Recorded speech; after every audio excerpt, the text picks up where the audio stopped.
Musyawarah bentuk ganti kerugian tol Jogja YIA di Gancahan 5 dan Gancahan 6 Sitomulyo kembali dilakukan. Harga lahan mulai dari 1 juta sampai 4 juta per meter perseginya. Berikut informasi selengkapnya.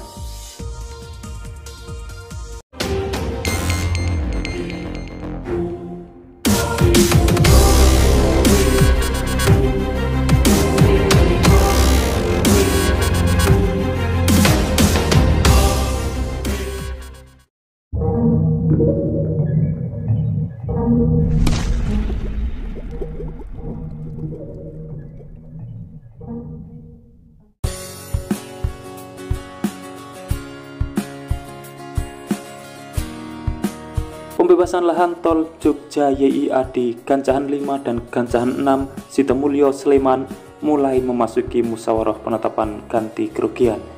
Nilai penggantian wajar untuk padukuhan Gancahan 5 dan Gancahan 6 mencapai miliaran rupiah. Kepala Seksi Pengadaan Tanah dan Pengembangan Kantor Pertanahan Kabupaten Sleman, Hari Listianto menjelaskan, dalam agenda ini topik yang dimusyawarahkan terkait bentuk ganti kerugiannya, bukan besaran ganti kerugian. Di Kelurahan Sitomulyo ada sejumlah padukuhan yang terdampak pembangunan tol Jogja YIA Kulon Progo. Beberapa padukuhan tersebut meliputi Sembuh Kidul yang sudah menjalani tahapan pembayaran ganti rugi. Selanjutnya ada Gancahan 8 yang telah menggelar musyawarah. Lalu ada Gancahan 5 dan Gancahan 6 yang baru menggelar musyawarah penetapan pekan ini. Sementara Gancahan 7 masih antri di tahap appraisal. Total di Sitomulyo ada 513 bidang tanah terdampak tol. Secara umum, lahan terdampak tol Jogja YIA Kulon Progo di Gancahan 5 mencapai 29.990 meter persegi. Sementara di Gancahan 6 total lahan terdampak tol Jogja Solo YIA mencapai 8.376 meter persegi. Nilai penggantian wajar Gancahan 5 totalnya 55,8 miliar dan Gancahan 6 totalnya 33 miliar. Kepala Seksi Pengadaan Tanah dan Pengembangan Kantor Pertanahan Kabupaten Sleman, Heri Listianto Prabowo menuturkan, besaran nominal appraisal setiap lahan berbeda sesuai kategori hunian, sawah atau lahan tegalan.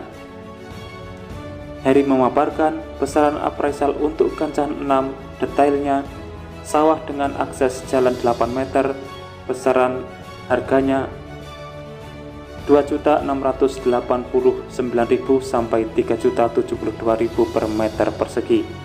Sawah tanpa akses jalan 1.223.000 sampai 1.313.000 per meter persegi, sedangkan tegalan tanpa akses jalan 1.113.000 sampai 1.142.000 per meter persegi.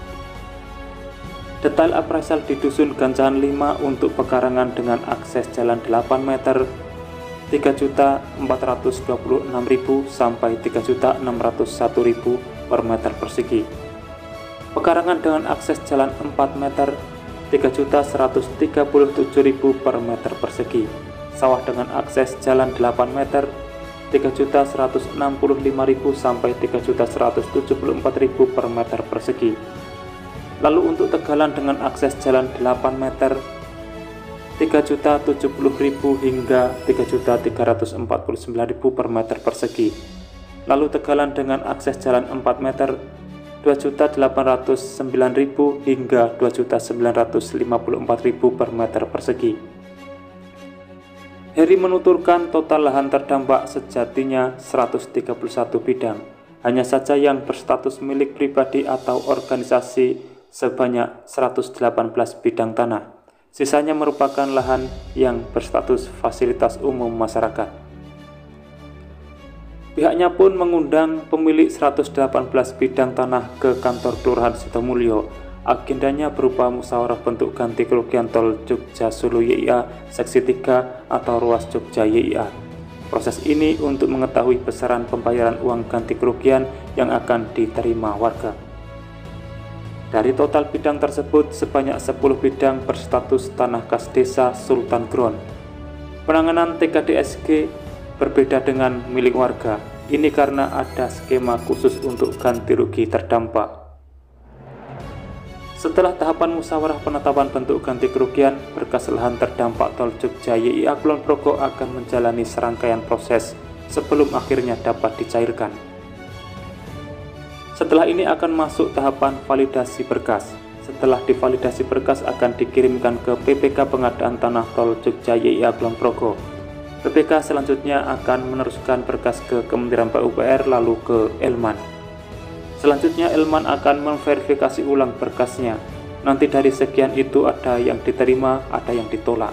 Kalau yang diterima akan keluar angkanya, kalau ditolak nanti ada keterangan kekurangannya apa saja. Beberapa kekurangan yang menyebabkan berkas lahan terdampak Tol Jogja YIA Kulon Progo tertolak disebabkan oleh berbagai persoalan. Beberapa di antaranya seperti fotokopi KTP yang kurang jelas, fotokopi sertifikat tanah kurang jelas, dan sebagainya. Tapi ada juga yang berat nanti dilengkapi kembali, kemudian diunggah ulang oleh PPK. Setelah itu nanti yang lulus, Elman akan bersurat ke PUPR bahwa ini bisa dibayarkan, dan selanjutnya baru dijadwalkan pembayaran. Pejabat pembuat komitmen pengadaan tanah jalan tol Jogja Solo YIA Dian Ardiansyah menuturkan skema UGR untuk TKD-SG dengan sistem sewa. Alurnya dengan mengajukan data wilayah terdampak. Setelahnya diterbitkan palilah untuk mendapatkan surat kekancingan dari Pati Kisimo Keraton Jogja. Ia juga menyebut TKD maupun SG tidak dilepas, berbeda dengan tanah milik masyarakat yang terdampak proyek strategis nasional maupun kepentingan umum. Tanah dilepas dengan konsekuensi mendapatkan UGR dari pemerintah. Skema ini dilakukan untuk seluruh pembangunan tol di Jogja, termasuk seksi 1, seksi 2, dan seksi 3 tol Jogja Solo YIA. Untuk sementara ini tercatat 200 bidang tanah yang berstatus TKD-SG. Dari total tersebut, sebanyak 21 bidang telah berdiri bangunan di atasnya. Demikian informasi yang dapat saya sampaikan untuk saat ini, semoga bermanfaat. Dan jangan lupa pantau terus channel ini untuk mendapatkan update informasi di setiap harinya. Terima kasih telah menonton dan saya pamit undur diri. Wassalamualaikum warahmatullahi wabarakatuh. Sampai bertemu di kabar menarik selanjutnya.